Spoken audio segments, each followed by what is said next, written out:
Bonsoir à tous, c'est avec vous. Donc là, je vais revenir sur le BTC. Donc sur le BTC, on a eu quoi? Donc on a eu ici cette hausse, ici, cette distribution qui s'est mise en place. On a eu ici l'UTAD, normal, qui a été effectué. Donc on a eu BCAR, STSO, UT, UTAD et un plongeon. On est venu ici retester le saut qui était là. On n'a pas pris le saut. Donc là, c'est de la liquidité qui est en attente. D'accord? On doit prendre ce saut ici, pour votre information. Ensuite, on est venu ici sur cette zone-là. D'accord? On est monté, on est venu ici, et après on a fait une hausse rapide. Donc après cette distrib, donc il est descendu, venir chercher cet endroit-là, le 3 février à 11 heures. Ensuite il est remonté, il est revenu à cet endroit, le 3 février vers 21h55, 22h. À partir du 3 février, donc vers 22h, 21h30, donc il est venu retester cet endroit, et ensuite il est parti. Il est monté en palier, tranquillou dans la nuit, d'accord? Et l'accélération ici a été effectuée à partir d'ici 14h55. Donc 14h55. Donc là, il est monté ici. Il a créé ici comme une distribution. D'accord? Donc il a créé ici comme une distribution. Donc il y avait un BC, un AR, un ST, un SO. Ce SO est venu chercher, rechecker ce niveau-là qu'il a créé donc le 4 le matin. À partir d'ici, il a créé une accélération haussière. Donc moi, j'attendais personnellement qu'il revienne ici dans cette zone. Personnellement, j'avais encaissé ici. Donc j'avais encaissé dans cet endroit-là. Donc j'avais encaissé là. Je pensais qu'il allait revenir tout de suite ici. Non, il n'a pas voulu. Donc il est parti directement. On a eu un gros volume. Donc un gros volume acheteur qui s'est mis en place à partir de l'ouverture US. À partir de 15h30. Donc 15h30, on a eu une accélération du volume. Ok. Donc les Américains ont poussé le prix vers le haut. Donc ils ont poussé le prix vers le haut pour aller chercher donc la zone que je vous avais dit ici. Donc à la base, on l'attendait ici. Ok, moi personnellement, quand je suis sorti là, je me suis mis en mode observation. Mes yeux étaient focalisés d'abord sur cette zone-là. Donc soit on allait checker cette zone-là, soit on allait prendre l'argent. Donc j'attendais bien sûr une confirmation. Mais vu que cette confirmation, je l'avais BC, ST, SO, donc j'attendais UT, UTAD. Ça, je l'ai mis sur Twitter. Je ne pouvais pas vous faire une vidéo. Vous attendez bien sûr une vidéo, mais je ne pouvais pas vous faire une vidéo. Ceux qui veulent des fois j'envoie les graphes direct en live sur Twitter. Donc vous pouvez les voir directement. Je mets les mises à jour sur Twitter parce que j'ai pas mon matériel pour faire les vidéos. On va dire, j'ai pas mon micro, j'ai pas tout ça. Donc, mais je peux envoyer les graphiques et je les envoie via Twitter. Vous avez mon lien Twitter sur la chaîne, bien sûr. Vous pouvez bien sûr l'intégrer et venir sur Twitter et suivre de temps en temps quand j'envoie les graphiques. Si je fais pas de vidéo. Donc des fois je fais des mises à jour graphiques dans la journée. Donc là ici, donc on avait une distribution avec une grosse ici accélération haussière engendrée par les Américains. Donc l'ouverture américaine a engendré une accélération vers le haut. D'accord? Qui a donné ici un UT, un petit retracement. Donc déjà quand j'ai vu personnellement la cassure avec cette bougie forte de ma zone ici, parce que normalement il devait retester, donc on reteste, il vient gentiment dessus. Et vu que j'ai vu cette bougie forte, je me suis dit stop, si tu fais rien, tu observes. Tu sais qu'il y a une distribution, on va attendre la fin de la distribution. Mais cette grosse bougie m'a donné l'information, car normalement quand on vient chercher un niveau, on y vient gentiment. Si on le casse fortement, d'accord? On est cassé fortement, il est revenu vers lui, et après il est reparti encore faire une poussée. D'accord? Donc c'est pour ça que j'avais cette information-là, comme quoi c'était une distribution qui se mettait en place. Et les Américains ont poussé le prix. Donc la cassure, quand vous voyez ici, quand vous avez un niveau, il se casse avec une grosse bougie, ne rentrez pas sur ce niveau. Attendez, ça veut dire qu'il y a une force ici, qui l'algorithme va l'emmener ici plus haut. Donc quand je vous ai regardé les vidéos que je vous ai faites, je vous ai dit soit il viendra checker ce niveau-là, soit il prendra l'argent ici. D'accord? N'oubliez pas que l'algorithme, il est puissant. Ensuite, l'explication claire. Vous vous rappelez, je vous avais tracé la trendline. La trendline ici. Je vous ai dit, ceux qui ont tradé, par exemple, le triangle, ils sont rentrés ici en short. Donc ils ont vu la cassure, ils ont aidé. Donc là, s'ils ont fait ce short-là, ils sont sortis en gain.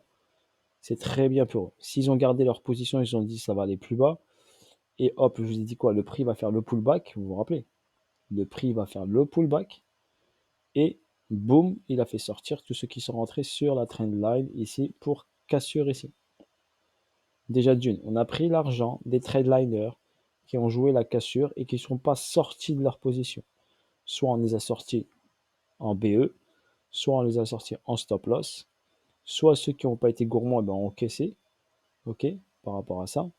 Ben, ceux qui ont appris, on est venu chercher leur argent. Donc c'était le but. Donc cette ligne de tendance, cette trend line, il y avait de la liquidité à aller chercher. Ensuite, qu'est-ce qui se passe? On a également cette trend line. N'oubliez pas, donc cette trend line, je vais vous la montrer sur un autre graphique. Donc cette trend line ici, de haut vers le bas. Donc cette trend line ici, baissière, elle a été cassée ici fortement avec une grosse bougie, vous la voyez? Donc cette trendline qui a été cassée avec une forte bougie, celle-là va engendrer des acheteurs. Donc des acheteurs, ils vont dire, ah, on est cassé, ça y est, on est parti pour le nouveau bull run. Donc on a eu cette cassure. Elle est forte, regardez, c'est une bougie H4. Bougie H4, très importante en pourcentage. Si vous regardez bien ici, on a une bougie avec un pourcentage de 8,57%, qui est très importante. Donc le BTC est passé de 37 355 à 40 000. Donc il a fait une hausse pratiquement de 3 000 $ sur une seule bougie. Donc ça va inciter bien sûr les gens à rentrer en position acheteuse. Car ils vont se dire, on a cassé la trendline, on est trendliner, on avait cette trendline baissière, et bien on a cassé la trendline baissière, donc on va partir vers le haut. Donc n'oublie pas, on a ici la trendline qui a été cassée ici, il y a des gens qui sont rentrés sur la cassure, qui se sont dit, hop, on va les viser ici en bas. Boum, on les a fait sortir. On a pris leur argent. Là, on a fait une cassure forte sur la trendline baissière. D'accord? Pour l'instant, ceux qui sont rentrés ici en achat, ils ont vu la cassure, ben, ils sont contents pour l'instant. La problématique de l'algorithme, il bouge quand il prend de l'argent, n'oubliez pas ça.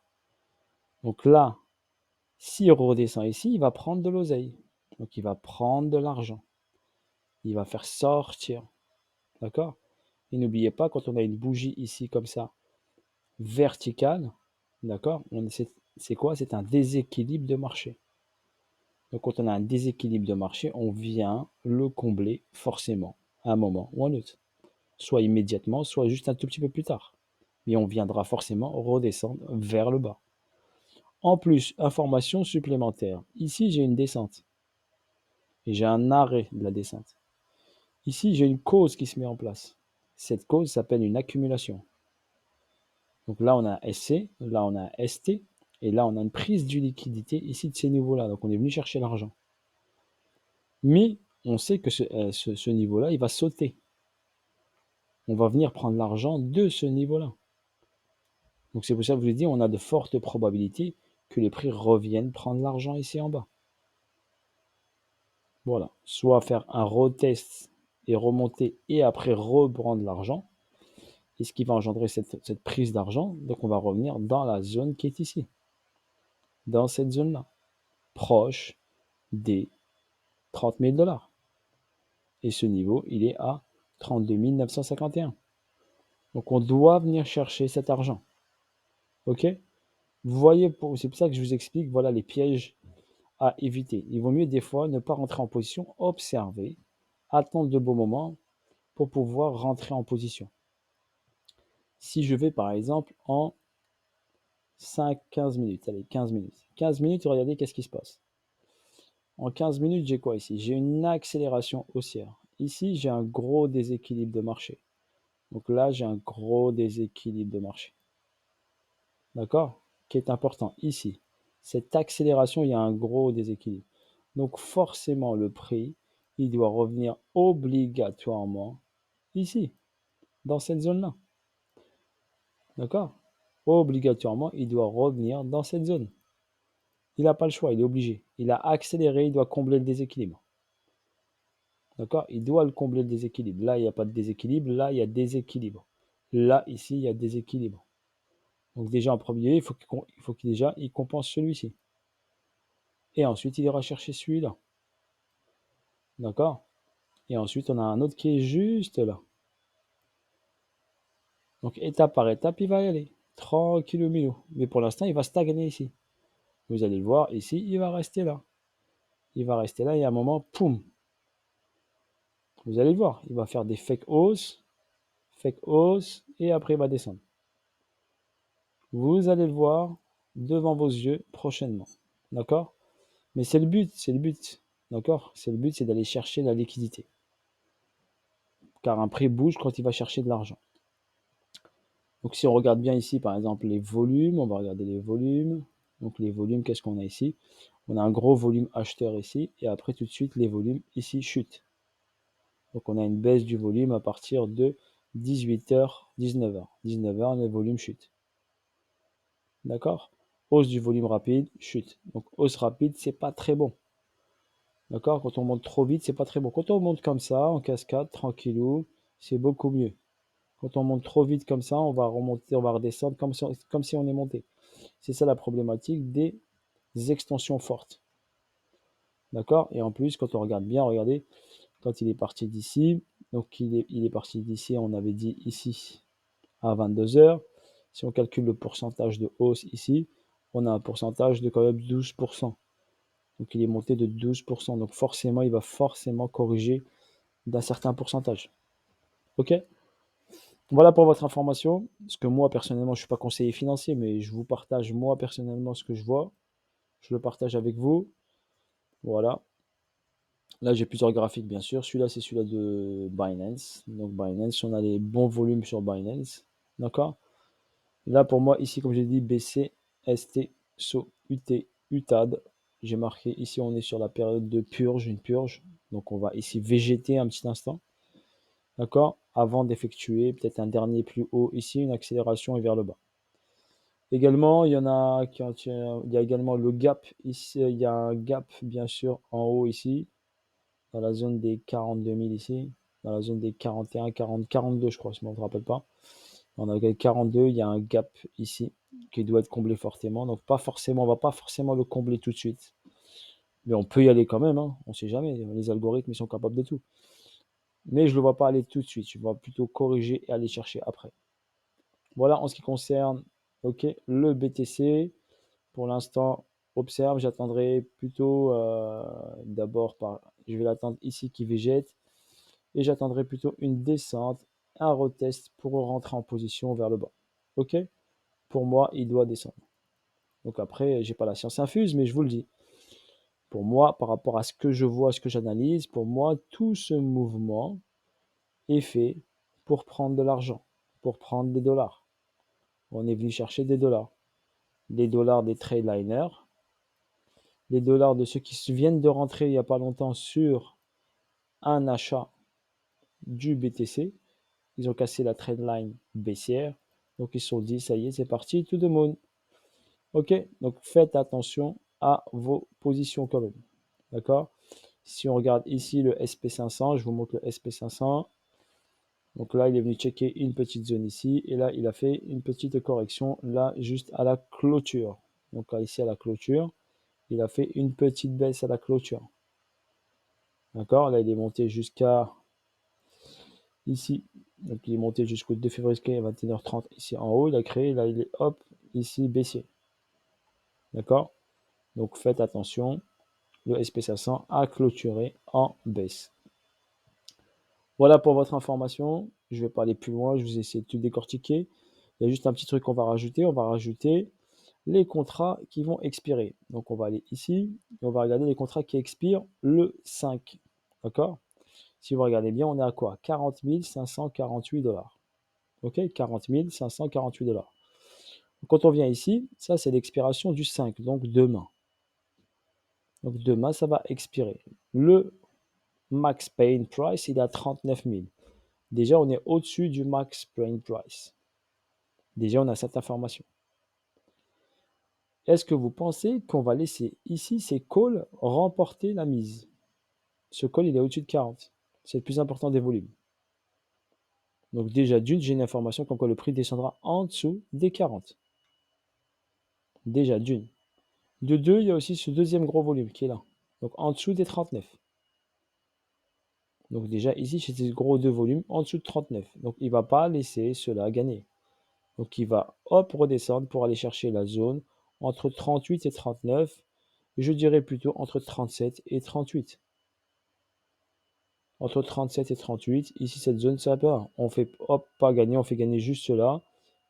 Ces petits ici puts qui sont pas très puissants, qui n'ont pas trop gros volume. Ici j'ai un gros volume, d'accord, call 196 par exemple. Et là j'ai un volume de 126. Donc je préfère faire gagner celui-là de 126 et faire perdre celui-là de 237 ici. Ici j'ai rien du tout, c'est 119 et là 19. Tandis que celui-ci il me dérange, c'est 168. D'accord? Et celui-là il est de 108. Donc on peut venir soit entre 38 et 39, soit entre 37 et 38. Le plus logique ce serait entre 37 et 38. D'accord? Quand les contrats vont expirer, ensuite le 6 qui sera bien sûr après-demain, le max pain est à 40 000. Donc ici, il y a un gros volume ici, vendeur en put. Donc c'est possible qu'après, il revienne dans la zone des 39-38. Donc il va végéter un petit peu. Et après, bien sûr, on aura, bien sûr, ici plus rien du tout, jusqu'au 11. Donc c'est possible qu'il fasse après une petite dinguerie entre le 6 et le 11. D'accord? Donc faites attention à ça. Si on regarde bien les volumes, le 5, le 6, les volumes ne sont pas très importants. Mais il faut quand même regarder le 11, un peu plus important. Par contre, le 25 février, très important. Le 25 mars, très important. Le pic, il est le 25 mars. Je vous indique ces deux dates-là, 25 février, 25 mars. Et en plus, 25 mars, c'est résultat trimestriel. Donc mars trimestriel, février également. Donc cette zone-là, il y a des résultats trimestriels. Donc il faut faire attention. D'accord? Ok, voilà, sur ce, je vous ai fait le tour. Rapidement un peu de tout sur le BTC, sur tout ça, pour vous expliquer grosso modo ce qu'il en est. Ok, voilà, force à vous tous, bisous à tous la famille, ciao ciao, bye bye. Voilà, moi je voulais qu'il vienne ici, bien sûr, il y en a qui vont me dire non, il n'est pas venu comme tu as voulu faire. Bah c'est ça, fait partie du game, hein. Ça fait partie du game. Là, hop, c'est monté, j'ai encaissé, j'ai observé. Je vous ai dit, on intervient sur les extrémités. Je vous ai dit quoi? Ici et ici. Au milieu, de préférence, ne pas s'y aventurer.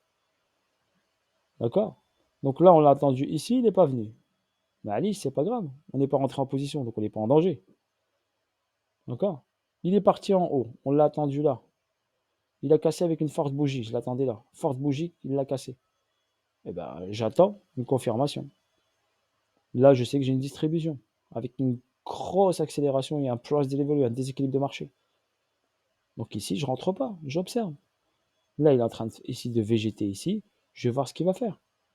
S'il me confirme ici ma distribution, elle est bien confirmée, nickel. Donc il va faire une descente, une remontée et un plongeon. C'est tout. Et je vais rentrer sur le retest. Donc je vais rentrer ici, regardez, s'il fait ça, et hop, et après il descend. Il y aura toujours une deuxième chance. Je vous ai dit, quand on sort, il y a toujours une deuxième chance. Quand on rentre, il y a toujours une deuxième chance. Donc j'attends, moi, le signal. Tant qu'il ne me donne pas de signal, j'y vais pas. Tant qu'il ne me donne pas de signal, tant qu'il a encore envie de monter, s'il veut monter encore un peu, ben moi je vais l'observer. Quand il me donnera un bon signal de vente, eh ben j'irai. D'accord? Mais je sais que là, je suis sur une bonne zone. D'accord? Mais je ne vais pas me précipiter. On est vendredi, il est 22h30, tranquillou, on va observer. C'est ça le trading. C'est 90% d'observation et d'analyse technique. Et le trade, quand vous rentrez, vous avez appuyé pour le bouton, et bien normalement, vous rentrez au bon endroit. On va rentrer soit ici, on avait décidé ici. J'avais décidé de rentrer ici. D'accord? Et ça s'est pas fait. C'est tout. Mais on a pris, personnellement, j'ai pris ce bon petit trade là qui était pas mal. Ok, j'ai pris ce bon petit trade et j'ai pris ce trade là, jusqu'à là. Donc là, ici, j'ai fait de l'argent. Là, ici, j'ai fait de l'argent. C'est pas grave, j'ai pas pris cette hausse. Faut pas être frustré. Je l'ai pas pris, je l'ai pas prise. Ça m'a pas impacté. D'accord? J'ai observé, je l'ai raté, je l'ai raté. J'aurais pu garder mon trade, attendre ça et partir. Rentrer sur le saut. Si j'avais eu ici un petit retest ici sur le saut, mais moi je l'attendais en bas. Donc il n'est pas venu, il n'est pas venu. Mais bon, je ne suis pas rentré en position. Voilà, pour l'instant, je suis en mode observation. Voilà, bisous à tous, bonne soirée à vous tous. J'espère que cela va vous aider. Et je vous dis à bientôt pour de nouvelles vidéos. Salut à tous, bye bye, ciao ciao.